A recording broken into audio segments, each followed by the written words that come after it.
Hi everyone, তোমরা কেমন আছো? আজ হচ্ছে 14ই মার্চ, মানে দোল পূর্ণিমা। আমাদের সবাইকে আমার তরফ থেকে দোলযাত্রার অনেক অনেক শুভেচ্ছা রইল।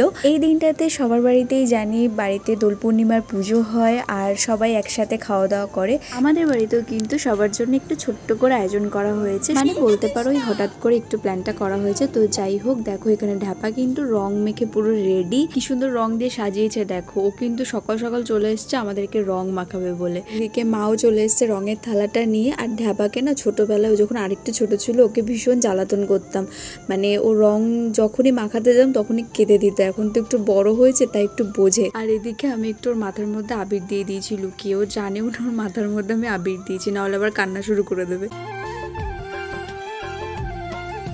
অল্প দেবা কিন্তু ও ঘুরে দিতে তুই আর লাগিয়েছিস ও ঘুরে দিতে রে ও দেখো নীলটা দেখো রং খেলতে বা রং দিতে কিন্তু বেশ ভালোই লাগে, কিন্তু নিজেকে যখন দেয় তখন মনে হয় একটুখানি দিলেই তো হয়, অত মুখ ভরে দেওয়ার তো কোনো মানে হয় না। আমার মতন এই ভাবনাটা মনে হয় আমার মায়েরও হয়, কারণ দেখো আমি যখন দিতে যাচ্ছি তখন বলছে আমাকে একটুখানি দে, আর এইদিকে আমার মুখে পুরো ভরে দিয়েছে। কিন্তু আমি তো ছাড়ার পাত্রী নই। আগে যখন আমি ছোট ছিলাম তখন বেলুনের মধ্যে না জল রং ভরে লোকের গায়ে ছুঁড়ে ছুঁড়ে মারতাম, বেশ মজা লাগতো। কিন্তু এখন যেন ওই দিন আর ফিরে পাবো না। পিকুর অবস্থাটা দেখো, গায়ের মধ্যে আবির পরে কি হয়েছে, তাই একটু ছেড়ে দিলাম। তারপর আমি স্নান করে একদম ফ্রেশ হয়ে চলে আসলাম পুজো দিতে।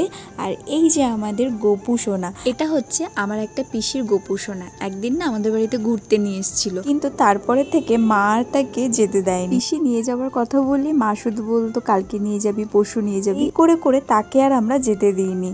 প্রায় অনেক দিন ধরে কিন্তু আমাদের বাড়িতে সে আছে। ওই যে বলেছিলাম, তার যদি থাকার আর আসার ইচ্ছা থাকে সে এমনিই আসবে।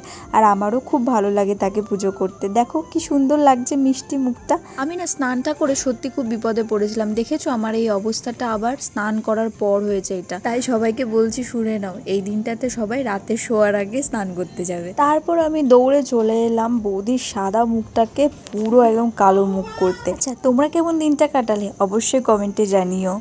আমার স্নান হয়ে গেছে, তারপরে রং দিয়ে দিয়েছে বাবা মুখটা। যাই হোক, অনেক হয়েছে আমাদের রং খেলা, আবির খেলা। আর আমার মুখটার কি অবস্থা দেখো, সে কেমন জোকারপানা লাগছে আমাকে। তারপরে সোজা চলে গেলাম আবার স্নান করতে। আর এইদিকে পিসি ফ্রাইড রাইসের চালটাও সেদ্ধ করে নিয়েছে। পিসি না থাকলে সত্যি আজকে কখন যে খেতাম তার আর মানে ঠিক ছিল না। আর একটু তাড়াহুড়োও করছিলাম, কারণ বাপির বন্ধু এসেছিল আর ওনারা ছিল নিচে বসে, তাই এখানে তাড়াহুড়ো করে সবাই একটু রান্নাবান্না করছিলাম, কিন্তু ঠিক টাইমের মধ্যেই আর কি হয়ে গেছে। তো ফাইনালি দেখো পুরো একদম সাজিয়ে রেডি করে ফেলেছি। ফ্রাইড রাইস আর আলুর দম করা হয়েছে আজকে আমাদের বাড়িতে, কারণ আজকে হচ্ছে আমাদের বাড়িতে সবাই নিরামিষই খায়। তো শুধু আমাদের বাড়িতে বলবো না, প্রায় অনেকের বাড়িতেই দেখেছি এই দিনটা নিরামিষ করে।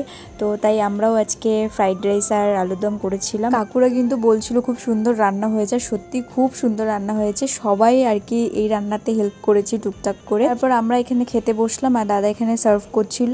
তো চলো আজকের ভিডিওটা এই অবধি। তোমাদের ভালো লাগলে অবশ্যই একটা লাইক করে দিও, আর সাবস্ক্রাইব করাটা ভুলে গেলে কিন্তু চলবে না।